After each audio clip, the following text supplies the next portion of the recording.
جاؤ گے۔ یہاں کوئی گناہ نہیں ہے، کوئی فسق نہیں ہے، کوئی شراب نہیں ہے، کسی قسم کی کسی جرائم کی کوئی سزا نہیں ہے، کوئی فرما برداری اور کوئی نماز کو چھوڑنا اور روزہ کو چھوڑنا، زکوٰۃ نہ ادا کرنے کا کوئی گناہ نہیں ہے۔ صرف ایک کنڈیشن معلوم یہ ہو کہ اللہ رب العزت جن چیزوں کا حکم دے وہ اطاعت، اور اللہ جن چیزوں کی نافرمانی کرنے سے روکے، اللہ جن کاموں سے روکے ان چیزوں کو کرنا ہے نافرمانی، وہ چاہے ہماری سمجھ میں آئے یا نہ آئے کہ اللہ نے کیوں اس کو منع کیا ہے، درخت کھانے سے کیوں منع کیا ہے ہمیں نہیں پتا ہے، اللہ نے منع کیا ہے، نہیں جانا چاہیے تھا قریب، کیونکہ اللہ نے منع کیا ہے، اللہ نے منع کیا ہے۔ اسی طریقے سے دنیا میں اللہ تعالیٰ نے ہمیں احکامات دیے ہیں، وہ احکامات ہمیں سمجھ میں آئے یا نہ آئے، نماز ہم کیوں پڑھے، روزہ کیوں کرے، پردہ کیوں کرے، فلاں گناہ سے کیوں بچے، یہ کیوں کرے، کیوں نہیں، اللہ نے کہا ہے یہ مانو۔ کیا ہوگا؟ ہزاروں حکمتیں اور مصلحتیں اس میں ہیں موجود۔ اللہ تعالیٰ نے کیا فرما دیا، خلاصہ وَمَن يُطِعِ اللَّهَ وَرَسُولَهُ فَقَدْ فَازَ فَوْزًا عَظِيمًا، جو اللہ اور اللہ کے رسول صلی اللہ علیہ وسلم کی اتباع کرے گا، مکمل پیروی کرے گا، حقیقت میں بہت بڑی کامیابی ملنا حاصل کرنے والا ہو جائے گا۔ یہ اللہ اور اللہ کے رسول کی فرما برداری کر کے زندگی گزارو۔ تو جس جنت سے اتارے گئے تھے اسی جنت میں تمہارا مستقر ہے، وہی ٹھکانہ ہے۔ اگر دنیا میں یہ احکامات پر عمل کرو گے اور ان باتوں سے بچو گے تو جنت میں ایک بات تھی خالی، درخت کے قریب مت جانا، لیکن گئے قریب اس لیے اب یہاں آ گئے۔ اب یہاں بہت ساری پابندیاں ہیں، اللہ تبارک و تعالیٰ نے ہمیں ان پابندیوں کے درمیان جینے کا حکم دیا ہے، اور یہ پابندیاں دراصل ہماری اصلاح کے لیے، ہماری تربیت کے لیے ہے، ہمیں جنت کا مستحق بنانے کے لیے ہے۔ جنت پاک باز لوگوں کی جگہ ہے، جنت میں اللہ کے نیک اور فرما بردار اور پاک گناہوں سے لوگ داخل ہوں گے۔ اس لیے جب تک وہ گنہگار ہوں گے، جب تک ان کے اوپر گناہوں کا اثر ہوگا، وہ جہنم میں رہیں گے، جہنم سے جنت کی طرف نہیں آ سکتے ہیں۔ حدیث شریف میں آتا ہے بعض لوگ بہت زیادہ گنہگار ہوں گے، جب ان کو جہنم میں پیش کر دیا جائے گا اور پھر ان کی سزا بھگت کے اوپر جب جنت میں آئیں گے تو ان کا نام جہنمیین ہوگا۔ یہ لوگ جہنمی لوگ تھے، بعد میں ان نام کی ذلت کو بھی اللہ تعالیٰ ختم فرما دیں گے، ان کو جنتی بنا دیں گے۔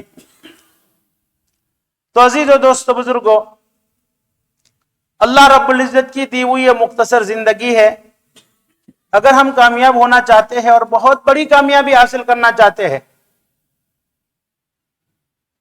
تو یہ دنیا کی زندگی بڑی اہم ہے، یہ دنیا کی زندگی کا وقت بڑا اہم ہے، یہ دنیا کی زندگی کی صحت بڑی اہم ہے، یہ دنیا کی زندگی کا مال یہ بڑا اہم ہے۔ اس کو اللہ اور اللہ کے رسول صلی اللہ علیہ وسلم کے کہنے کے مطابق زندگی گزارنے میں اپنے نفس کے اوپر زور ڈالے، اپنے نفس کو جو عیش پرستی کا اور عیاشی کا اگر عادی ہو گیا ہے، سہولت پسندی کا عادی ہو گیا ہے، اپنے نفس کا مقابلہ کرے، شیطان کا مقابلہ کرے، ماحول کا مقابلہ کرے۔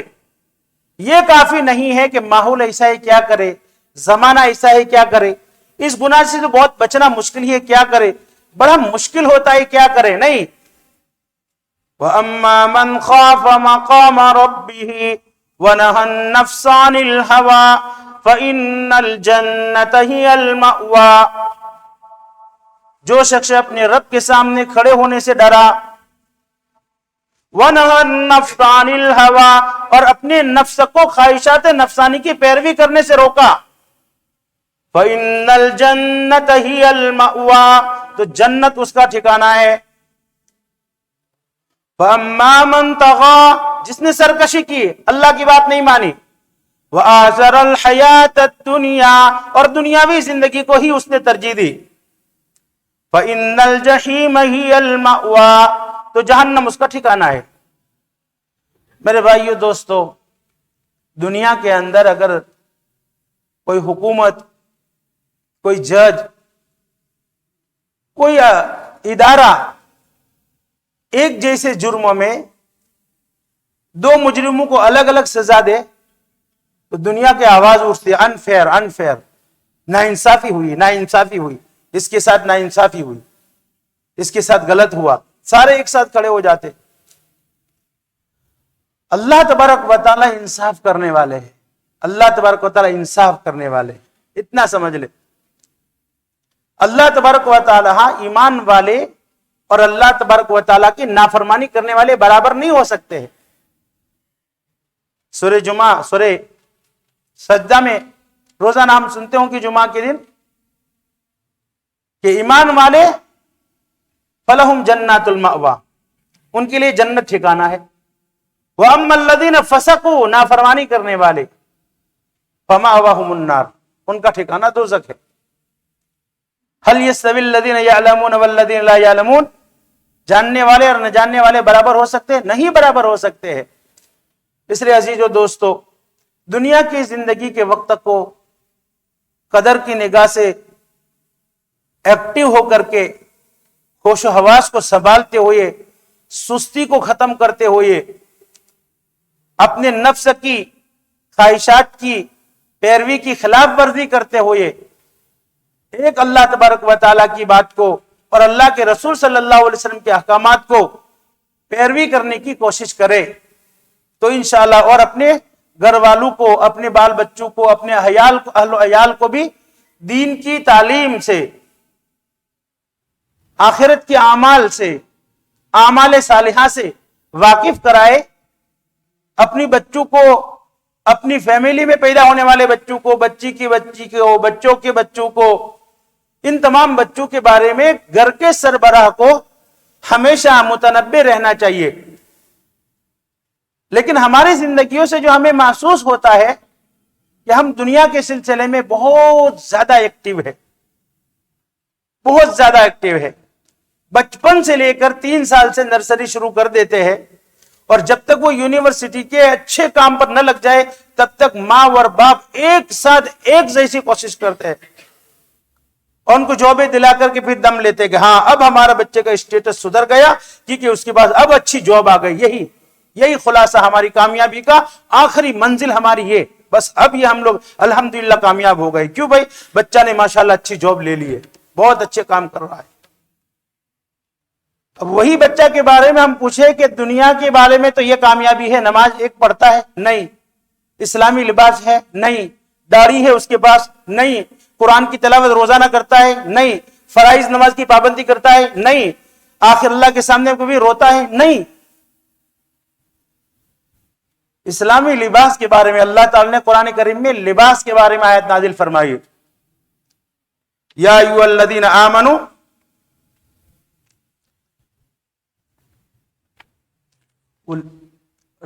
اللہ تبارک قد انزلنا علیکم لباسا یواری سوآتکم ورشا، اللہ نے تمہارے لیے لباس نازل فرمایا جس سے تمہاری شرمگاہی چھپتی ہے۔ شرم کی جگہوں کو اللہ تعالیٰ چھپانے کو کہا ہے لباس کے ذریعے سے، ورشا، اور جس سے تمہیں زینت حاصل ہوتی ہے۔ تو ایک لباس کا جنرل مقصد کیا ہو گیا؟ اپنی شرمگاہ کو، اپنی حیاؤں کی جگہوں کو چھپانا۔ لیکن دور جیسا چل رہا ہے، یہود و نصارہ کی نسلیں اور وہ لوگ جیسے لباسوں کو پروموٹ کر رہے ہیں، وہ جو پہن رہے ہیں وہی لباس پہن کر کے ہم اور ہماری عورتیں، ہمارے مرد، ہمارے بچے خوش ہو رہے ہیں۔ بچپن سے 2-3 سال کے بچوں کو اسی لباس کو پہنانے کی کوشش کی جا رہی ہے جس سے مستقبل میں جا کر کے اس کی شرمگاہ صحیح طریقے سے کور نہیں ہوگی۔ حضرت مفتی تقی عثمانی دامت برکاتہم نے لکھا تھا کہ جب یہ حدیث شروع میں ہم سنتے تھے کہ رب قاسیات عاریات، بہت سے کپڑے پہننے والیاں ننگی ہوگی، یہ سمجھ میں نہیں آتا کہ اللہ تعالیٰ نبی صلی اللہ علیہ وسلم فرماتے ہیں کہ کپڑے بھی پہننے والی ہے اور پھر ننگی بھی ہے، یہ کیسے ہو سکتا ہے؟ لیکن کیوں فرماتے ہیں کہ اس لباس اس زمانے میں ہمیں سمجھ میں آ گیا کہ عورتیں کپڑے پہننے کے باوجود بھی ننگی رہتی ہے۔ ارے دوستو، کسی نے اکبر الہ آباد نے کہا کہ پوچھا جو ان سے پردہ کہاں گیا، تو کہنے لگی عقل کے مردوں کی پڑ گیا. پوچھا جو جا رہی تھی چند بیویاں لڑکیاں, ان سے جب پوچھا پردہ کہاں گیا, تو کہنے لگی عقل کے مردوں بھی پڑ گیا. مردوں کی عقلوں کے جب پردہ پڑ گیا ہے, اس لیے ہم کیسے گھوم رہی ہے یہ ان کو بھی پتا نہیں ہے. ذرا سوچو, ہم مسلمان ہیں, اگر ہم مسلمان ہیں, بار بار اللہ تعالیٰ قرآن مجید میں فرمایا ان کنتم مؤمنین, تمہیں ماننی ہے بات اگر تم مسلمان ہو. اگر اپنے آپ کو مسلمان کے دائرے سے باہر سمجھتے ہو تو تم مکلف نہیں ہو. فمن کان یرجو لقاء ربہ فلیعمل عملا صالحا, سورہ کہف کی آخری آیت. جو شخص اپنے رب کی ملاقات کی امید کرتا ہے, فلیعمل عملا صالحا, چاہیے کہ وہ عمل صالح کرے. نیک عمل کون کرے؟ جو اپنے رب کو ملاقات کرتا ہو. لیکن میرے دوستو معاف کیجئے, ایسا کہنا پڑتا ہے. اللہ نے قرآن مجید میں فرمایا ہے وَإِن تَتَوَلَّوْا يَسْتَبْدِلْ قَوْمًا غَيْرَكُمْ ثُمَّ لَا يَكُونُوا أَمْثَالَكُمْ, اگر تم پیٹ پھیر دو گے تو اللہ تبارک و تعالی دوسری قوموں کو پیدا کر دیں گے جو دین پر صحیح طریقے سے عمل کرے گی, اور وہ تم جیسے نہیں ہوں گے. اگر تم آبائی بابا و اجداد سے ملنے والے اس دین کی ناقدری کرو گے, تمہیں نماز نہیں پسند, تمہیں روزے نہیں پسند, تمہیں زکوٰۃ نہیں پسند, تمہیں اللہ تعالیٰ گویا جنرلی اعتبار سے اللہ کے نبی فرماتے ہیں کہ تمہیں شریعت کے احکامات نہیں پسند, اور تم آزاد خیالی سے آزادی کے ساتھ رہنا چاہتے ہو, آزاد طریقے سے کپڑا پہننا چاہتے ہو, تو میں نے کہا تھا اللہ تعالیٰ کے نبی پاک, تو پھر کیا کرو, پھر تم شریعت کے مکلف نہیں ہو. شریعت کا مکمل ایمان والے اور عمل صالح کرنے والے ہیں. تو میں عرض کر رہا تھا کہ ہماری بچیاں سیکنڈری اسکول میں جانے والی, جن کے لیے دو طرح کا لباس ہوتا ہے, ایک تو فل ٹراؤزر پہن کر بھی جا سکتی ہے, اور ایک بالکل تنگ اور ہاف شارٹ آدھا لباس گھٹنوں سے اوپر کا. ایک مسلمان کو عقل ہونی چاہیے.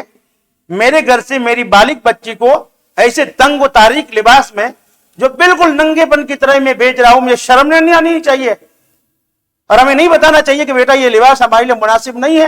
جب اجازت ہے کہ فل ٹراؤزر پہننے کی تو ایسا لباس پہن کے جاؤ, یہ بھی ہم نہیں کہہ سکتے ہیں. یہی ہے اللہ کے نبی پاک صلی اللہ علیہ وسلم نے فرمایا کہ فتنوں کے دور کی یہ نشانیاں ہیں. اذا رأیت شحا مطاعا, جب دیکھو کہ بخل کی پیروی کی جا رہی ہے, ہر آدمی بخیلی کی طرف, مال اور مال, صبح اور شام, رات دن فکر اور فکر کس کی ہے؟ مال کی. جوان کو, عورتوں کو, بوڑھوں کو, بچوں کو ایک ہی بات, مال کس طریقے سے کمانا ہے. اذا رأیت شحا مطاعا وہوا متبعا, خواہشات جس کی پیروی کی جائے, ودینا مؤثرتا, اور دین کے مقابلے میں دنیا کو ترجیح دی جانے لگے, اور ہر آدمی کو اپنی رائے اچھی نہ لگے. یہاں کون آدمی کہتا ہے کہ ٹھیک ہے آپ کی بات مان لوں گا انشاءاللہ, کہ مجھے پتا ہے, ٹھیک ہے تو اپنا کام کر, مجھے پتا ہے, تو کیا دین جانتا ہوگا, مجھے پتا ہے, جا تو اپنا کام کر. دین اتنا تنگ نہیں ہے, اللہ نے اتنی مشکل نہیں کی ہے, اللہ نے تو بہت فری رکھا ہوا ہے. یہ مولوی لوگ تنگ کرتے ہیں, یہ اس طریقے سے لوگوں کا مزاج بن گیا ہے, اپنی مرضی جو چاہے اس کو دین میں دیا. تو یہ تو عورتوں کے بارے, لباس کے بارے میں تو آپ جانتے ہیں شادیوں میں کیا ہے, کیا ہو رہا ہے, کیسے لباس پہنتی ہے, اور اسکولوں میں کیسے لباس پہن کر بچیاں جا رہی ہے.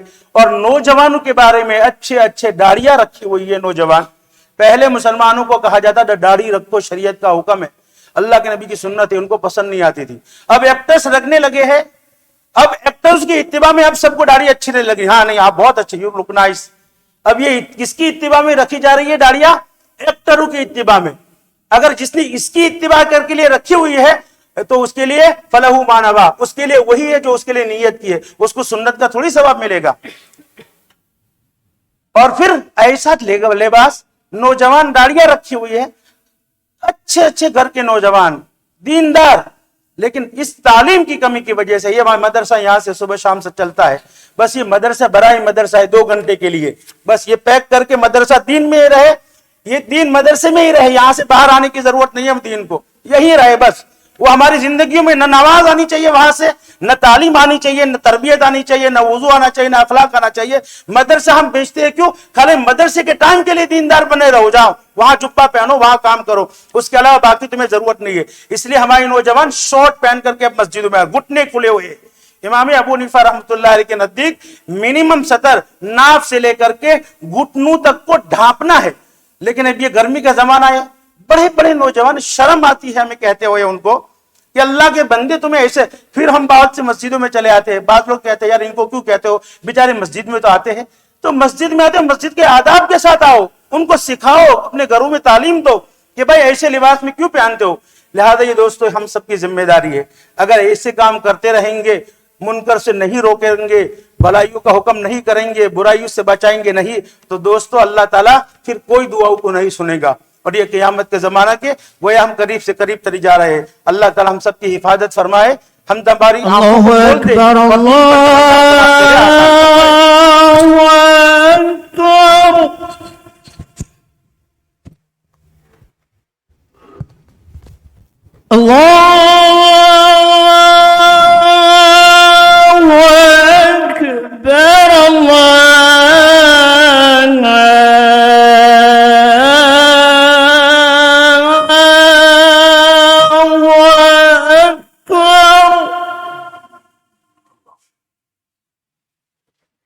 أشهد أن لا إله إلا الله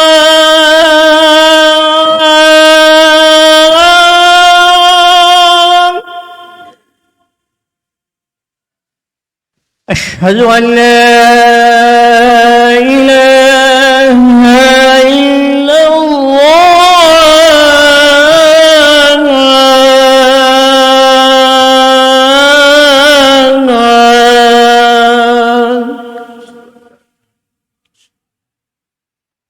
أشهد أن محمدا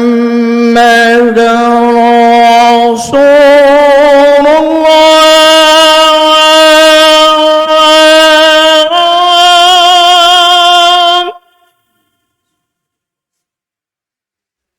أشهد أن محمدا رسول الله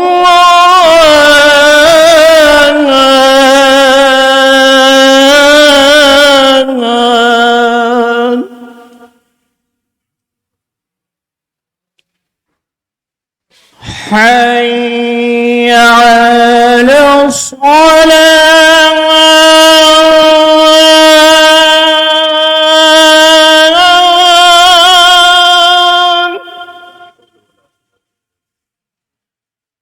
حي على الصلاة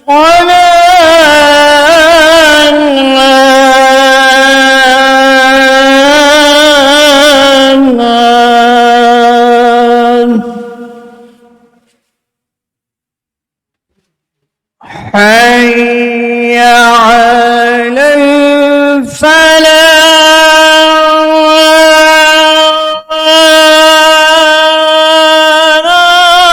الفلاح حي على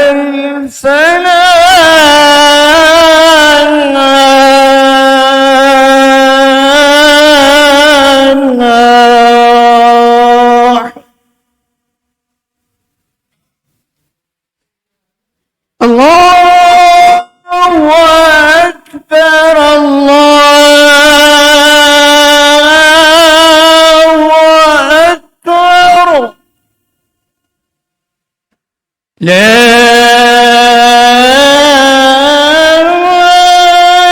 إله إلا الله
بسم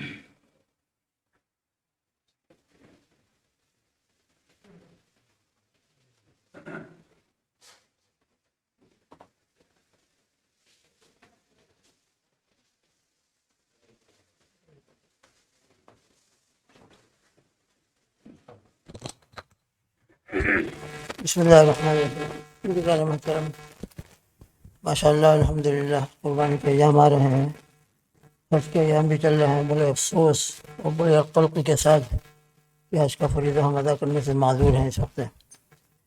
کتنا بڑا ہمارے لیے افسوس کا مقام ہے۔ حجاج کے قافلے جانا شروع ہو جاتے تھے مگر اس سال کوئی نہیں ہے۔ دعا کر اللہ پاک کے رحمت کے دروازے کھول دیں، رب ذوالجلال بیت اللہ شریف کی زیارت اور حرمین شریف کی زیارت ہمیں نصیب فرمائے۔ رب ذوالجلال اس تنگی کو ختم فرمائے اور حجاج بیت اللہ کے قافلے روانہ ہونے شروع ہو جائے، اللہ کرے۔ دوستو بزرگوں، قربانی کا دن الحمدللہ مقامی اعتبار سے ہم کو جو عبادت کا موقع مل رہا ہے، قربانی بڑی زبردست عبادت ہے۔ سیدنا ابراہیم علیہ السلام کی سنت ہے، خود نبی کریم صلی اللہ تعالی وسلم نے ہمیشہ قربانی فرمائی ہے۔ لہذا جن حضرات کو قربانی فرض ہے ان کو ابھی سے قربانی کی فکر کر لینا چاہیے، اور اپنے گھر کے جتنے بھی بالغ مرد ہوں، عورتیں ہوں، بھائی ہمارے بیٹے بیٹیاں ہوں، ان سب کی طرف سے قربانی، یہ نہیں کہ گھر کا ایک فرد قربانی کر لے سب کی طرف سے کافی ہو جائے گی، یہ نہیں، جتنے بالغ مرد ہیں، بھائی ہیں، بیٹے ہیں ہمارے، ان سب کی طرف سے قربانی کرنا لازم اور ضروری ہے۔ کسی ایک کی طرف سے قربانی باقی رہ جائے، ہمارے لیے بڑے خسارے کی بات ہوگی۔ تو الحمدللہ مقامی توبہ بھی کرنا چاہیے، باہر کرنا چاہیں تو وہ بھی کر سکتے ہیں۔ انڈیا کے اندر جیسے کہ ہمارے گزشتہ سالوں کے اندر ہمیشہ انڈیا میں قربانی کا انتظام کیا جاتا ہے، تو اس سال بھی قربانی کا انتظام ہو رہا ہے۔ ہمت نگر کے اندر الحمدللہ 105 کے اندر پورا جانور انشاءاللہ ہو سکے گا۔ ابھی سے ہم اس سلسلے کے اندر فکر کرنا شروع کر دیں، مقامی اعتبار سے بھی اپنے گھروں میں قربانی کریں تاکہ مقامی بچے بھی ہمارے قربانی کیا ہے اس کو سیکھیں، اس کو جانیں، اور ان کے سامنے بھی قربانی کا عمل گھروں کے اندر ہو رہا ہو، یہ ہمارے سامنے حاضر ہے۔ باقی انڈیا میں کرانا چاہیں تو الحمدللہ 105 پاؤنڈ ہے، 105 پاؤنڈ کے اندر پورا جانور انشاءاللہ ہو جائے گا۔ مولوی محمد صاحب سیداد ہے، اسماعیل لہر ہے، ان سے آپ کانٹیکٹ کر سکتے ہیں، اور اسی طرح مسجد کے جو دوسرے ذمہ دار ہیں ان سے بھی کانٹیکٹ کر کے اپنے نام لکھوا سکتے ہیں۔ اللہ تعالی ہم سب کو قربانی کی بھی توفیق عطا فرمائے، بہت مبارک ایام آ رہے ہیں اس کے اہتمام کی بھی توفیق عطا فرمائے، اور دعا کرتے رہیں اللہ پاک حج کے دروازے ہم سب کے لیے کھول دیں۔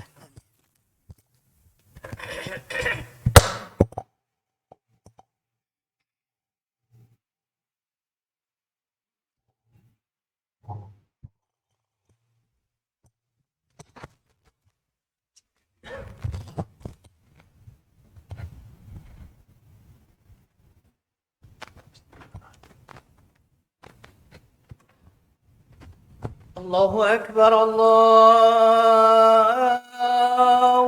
اکبر، اللہ اکبر،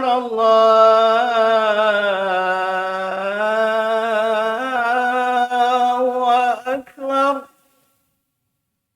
اشہد ان لا الہ الا اللہ، اشہد ان لا الہ الا اللہ،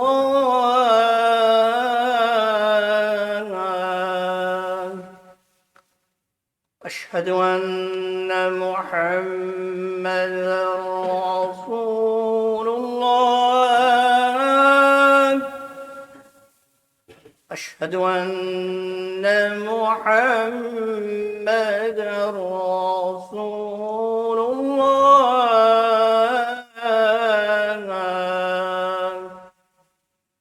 حی علی الصلاة، حی علی الصلاة،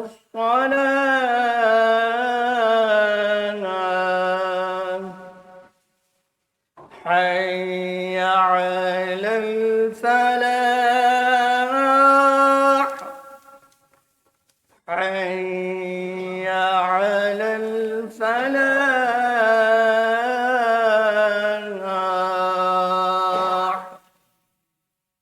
اللہ اکبر، اللہ اکبر، لا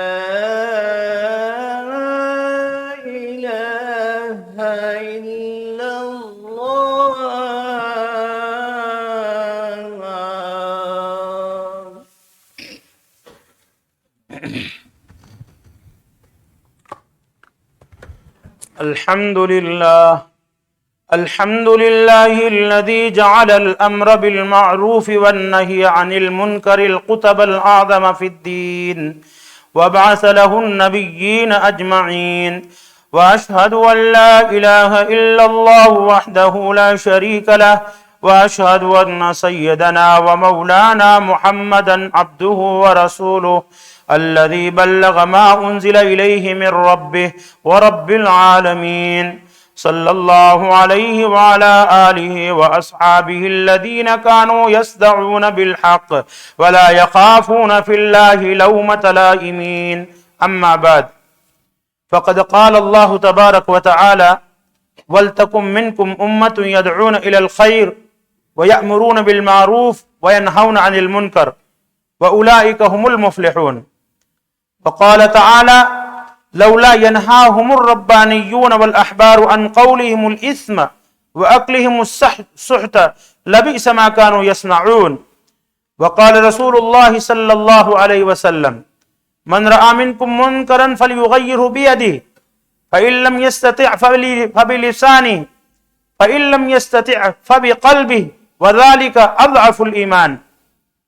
وقال عليه الصلاة والسلام: ما من رجل يكون في قوم يعمل فيهم بالمعاصي يقدرون على أن يغيروا عليه ولا يغيرون إلا أصابهم الله منه بعقاب قبل أن يموتوا.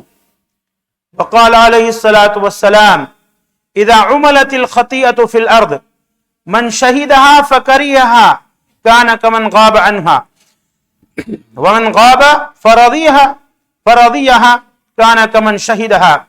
وقال عليه الصلاة والسلام: أوحى الله عز وجل إلى جبريل عليه السلام أن يقلب مدينة كذا وكذا بأهلها، فقال: يا رب إن فيهم عبدك فلانا لم يعصك طرفة عين. فقال: أقلبها عليه وعليهم فإن وجهه لم يتمعر في ساعة قط. أعوذ بالله من الشيطان الرجيم. خذ العفو وأمر بالعرف وأعرض عن الجاهلين. بارك الله لنا ولكم في القرآن العظيم ونفعنا وإياكم بالآيات والذكر الحكيم. إنه تعالى جواد كريم ملك بر رؤوف رحيم.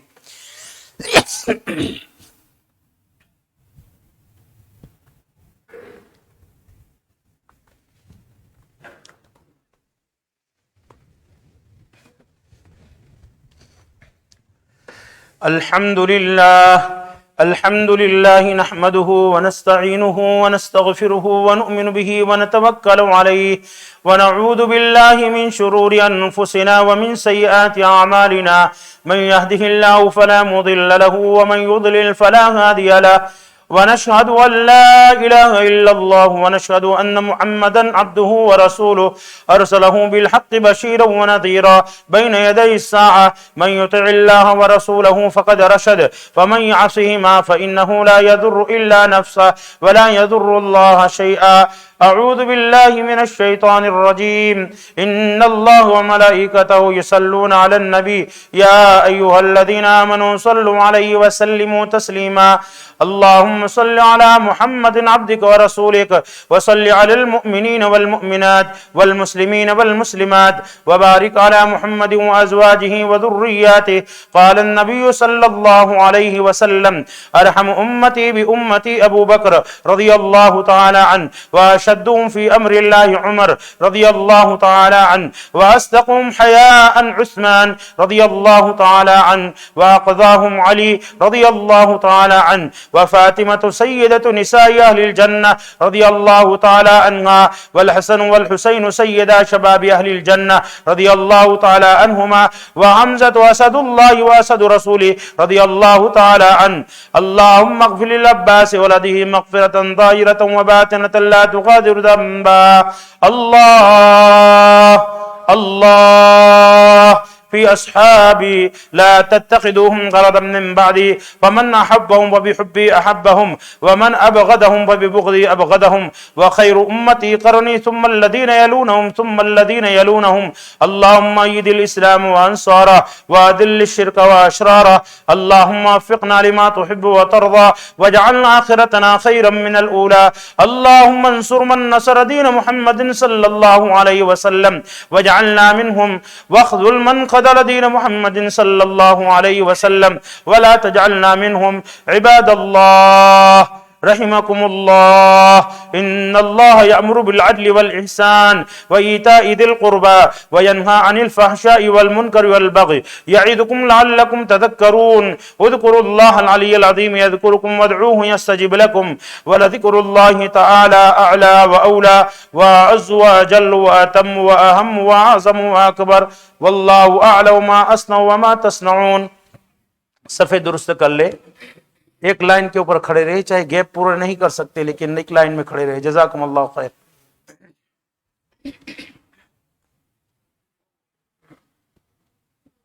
الله أكبر الله أكبر الله أكبر الله أكبر أشهد أن لا إله إلا الله أشهد أن لا إله إلا الله أشهد أن محمدا رسول الله أشهد أن محمدا رسول الله حي على الصلاة حي على الصلاة حي على الفلاح حي على الفلاح قد قامت الصلاة قد قامت الصلاة الله أكبر لا إله إلا الله الله أكبر.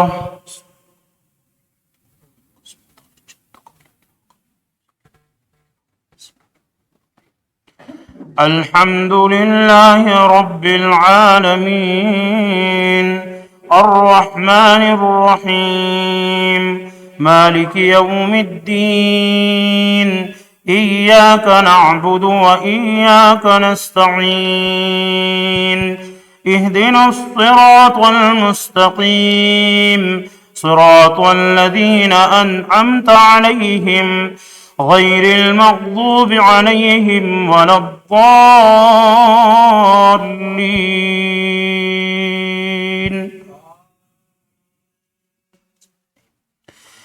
سبح اسم ربك الأعلى الذي خلق فسوى والذي قدر فهدى والذي أخرج المرعى فجعله غثاء أحوى سنقرئك فلا تنسى إلا ما شاء الله إنه يعلم الجهر وما يخفى ونيسرك لليسرى فذكر إن نفعت الذكرى سيذكر من يخشى ويتجنبها الأشقى الذي يصلى النار الكبرى ثم لا يموت فيها ولا يحيا قد أفلح من تزكى وذكر اسم ربه فصلى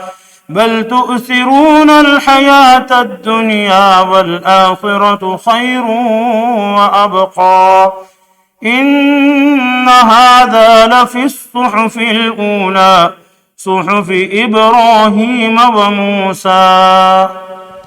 الله أكبر.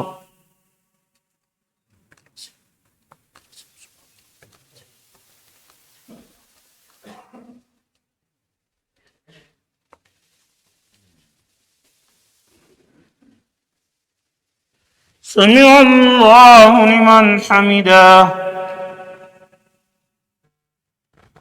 الله أكبر.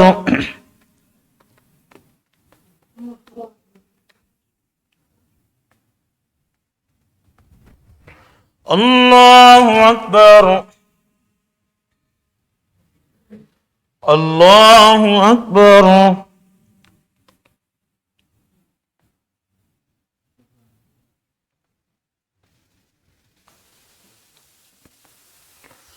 الله أكبر.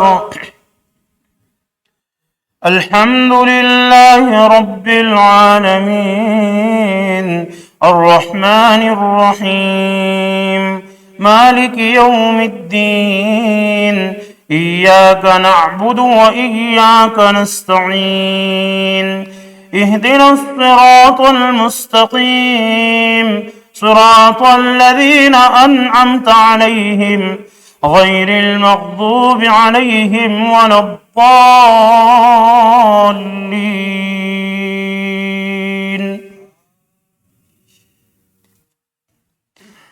أفلا ينظرون إلى الإبل كيف خلقت وإلى السماء كيف رفعت وإلى الجبال كيف نصبت وإلى الأرض كيف سطحت فذكر إنما أنت مذكر لست عليهم بمسيطر إلا من تولى وكفر فيعذبه الله العذاب الأكبر إن إلينا إيابهم ثم إن علينا حسابهم الله أكبر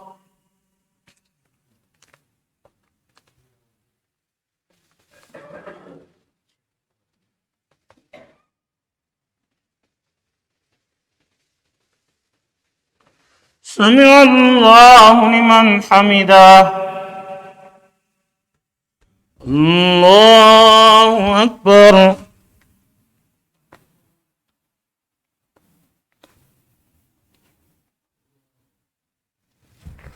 الله أكبر الله أكبر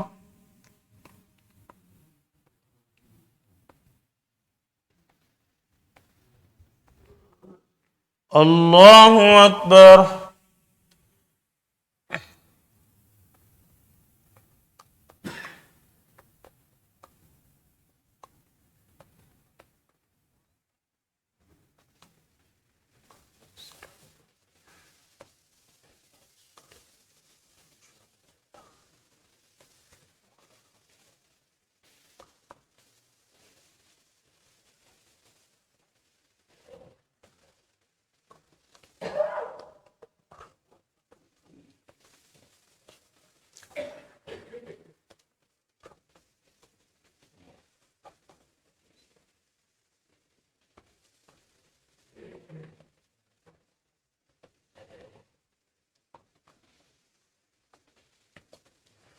السلام علیکم ورحمۃ اللہ السلام علیکم ورحمۃ اللہ